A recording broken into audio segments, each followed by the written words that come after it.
Walking along this beautiful city, in its holy lanes, I came across this serene and sacred corner. I don't know what it is called, but it's on the ghats of the river Bias. There lied Hanumanji, and here in a small little cave is one or the other form of Parvati. But next to it, as if hewn from the ground below, is this brilliant shivling that is made from the rocks below. And it reminded me of another story. A story where a young saint held on to the shivling created by himself to save his own life, to ward off sure death. Hi, this is Pramit welcoming you to Young Man Old Adventures with yet another story. Today's story is about the Rishi Markandeya and how he warded off death. It is a story of how Yamraj himself was defeated and killed by none other than the all-encompassing Shiva.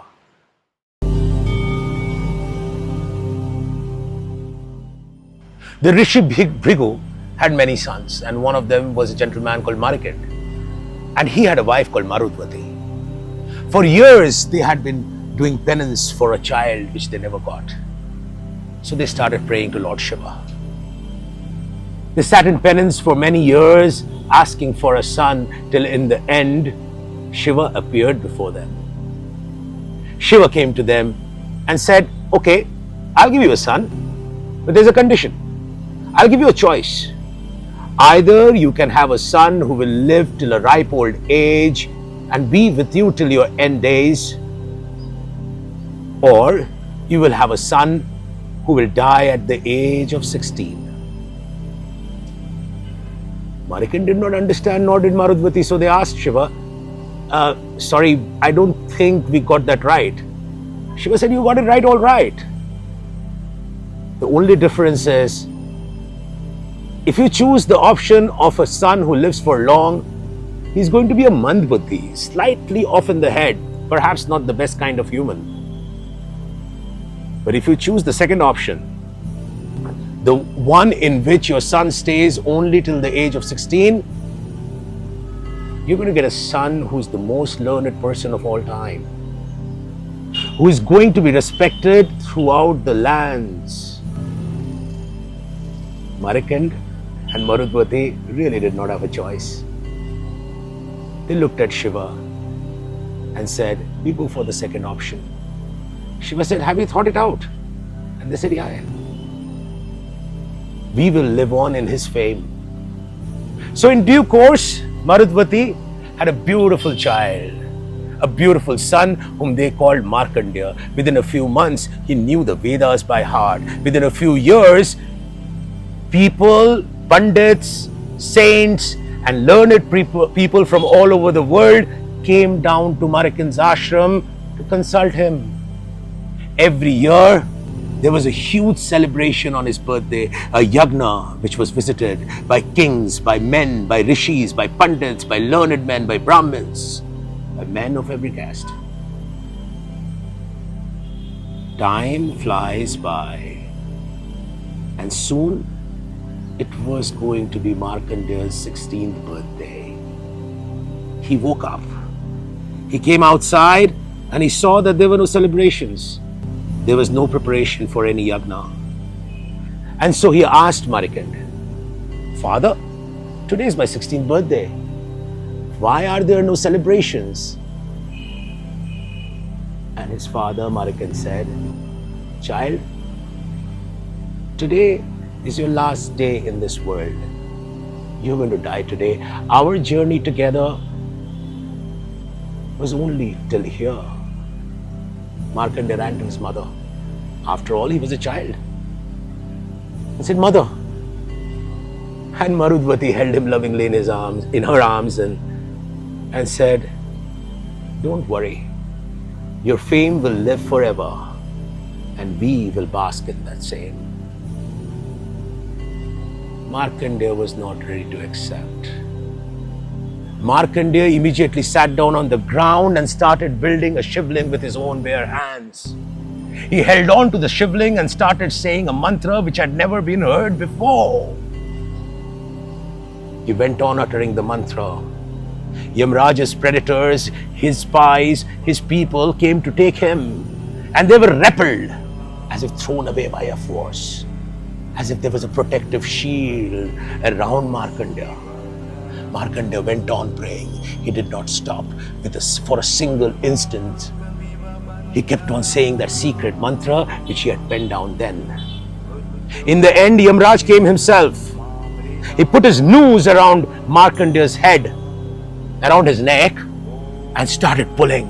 Markandeya could feel his life breath escaping, yet he did not stop praying. He went on praying. He went on holding on to the shivling that he had made. In the end, just as his life was going to go out, the sound of Damru split the air, and there was Shivji standing right there in front of him, in front of Yamraj, stopping his way.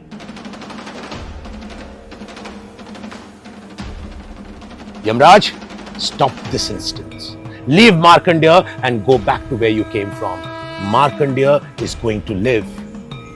And Yamraj said, Lord, no offense, but there is a rule of nature, and you have ordained that he has to go now on his 16th birthday. It is your ordinance. And Shivji said, seriously, I give him the boon to live forever, to be an immortal. And Yamraj said, sorry, I can't accept it. There's a rule, and I have to take him away. You can't be breaking the rules that you make. And Shivji said, excuse me, dear man, I am Shiva. I am Mahakal. I wear a Rudraksh, and I also wear a garland of skulls. I am Ardhanari, and I'm also half man. You're teaching me rules, I make the rules. You leave him. Yamraj says, sorry, I have to do my duty. And a fight broke out between Yamraj and Shiva. Till in the end, Shiva was so angry that he lopped off Yamraj's head. Yamraj lay dead. The gods came down. They bowed down in front of Shiva and said, what have you done? You can't kill Yamraj, because if you do, the cycle of birth and death will be over. You need to make him come alive again. Shiva didn't say a word. They kept on praying to him. He said, nothing doing. He stays dead. Markandeya stays alive. And if the only way of bringing him back from death is that he promises to me that Markandeya never dies, that he becomes an immortal. So the gods didn't have anything else to do. The gods didn't have a way out. So they agreed to Shivji's wishes. Shivji brought Yamraj alive, and Yamraj promised to let Markandeya live forever. Markandeya became an immortal. As the gods went away, Shivji raised Markandeya from the ground where he was holding on to the ling and asked him, what was that mantra that you were praying? And Markandeya said, it's the Maha Mrityunjaya Mantra. Triyambakam Majamahe Sugandham Pushtivardhanam Urumarukameva Bandhana Mrityo Mokshe. Triyambakam Yajamahe Sugandham Pushtivardhanam Urumarukameva Bandhana Mrityor Moksher Mamritam. Triyambakam Yajamahe Sugandham Pushtivardhanam Urumarukameva Bandhana Mrityor Moksher Mamritaha. It's a prayer that for centuries and millennia have kept evil away. It's a prayer that's a part of Sanatan. It's a prayer which is a part of every Hindu household in India and all over the world.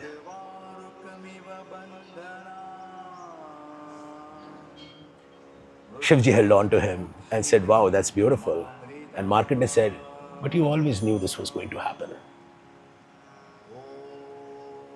God works in mysterious ways.